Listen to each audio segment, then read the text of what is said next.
الحمد لله نحمده ونستعينه ونستغفره ونؤمن به ونتوكل عليه ونعوذ بالله من شرور أنفسنا ومن سيئات أعمالنا من يهده الله فلا مضل له ومن يضلله فلا هادي له ونشهد أن سيدنا وسندنا وحبيبنا وطبيبنا وقلوبنا ومولانا محمدا عبده ورسوله أرسله بالحق بشيرا ونذيرا وداعيا إلى الله بإذنه وسراجا وقمرا منيرا اللهم صل على محمد وعلى آل محمد كما صليت على إبراهيم وعلى آل إبراهيم إنك حميد مجيد اللهم بارك على محمد وعلى آل محمد كما باركت على إبراهيم وعلى آل إبراهيم إنك حميد مجيد خدا در انتظار حمد مانی خدا در انتظار حمد مانی محمد چشم برائے کنانی خدا مدح آفرین مصطفیٰ بس محمد حمید حمد خدا بس مناجات اگر باید بیا کر ببیت ہم عنایت میں پہا کر محمد اجتو مقام خدایا تو عاشق مصطفیٰ الحمدللہ اللہ جل جلالہ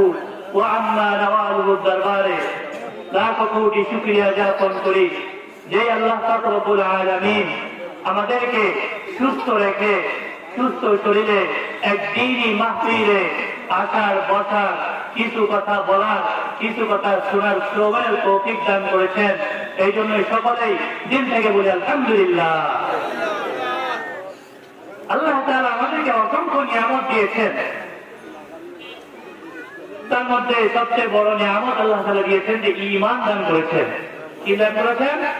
ঈমান দান করেছেন আমরা আল্লাহ তাআলাকে বলি নাই যে আল্লাহ আমাকে ঈমান দান করেন এটা আমরা আল্লাহ তাআলাকে বলি নাই আল্লাহ তাআলা আমাদেরকে মহব্বত করে ভালোবাসে ঈমান দান করেছেন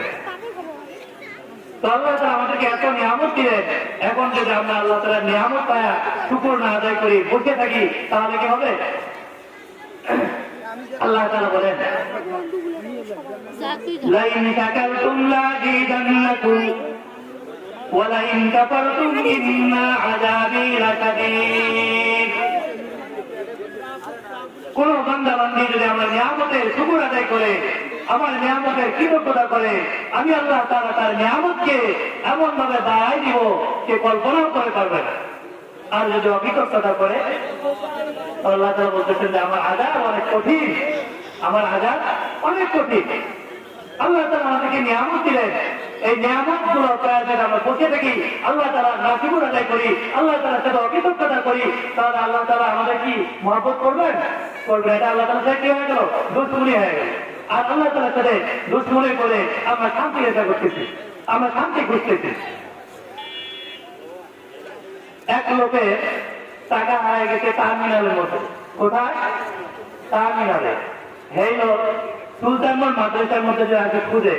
খুঁজতে হয়রান হয়ে গেছে খুঁজতে কি হয়ে গেছে হয়রান হয়ে গেছে লাভ হয়ে গেছে এক ছাত্র ভাই তাকে জিজ্ঞেস করতেছে ভাই কি সমস্যা আপনি এত পেরেছেন কেন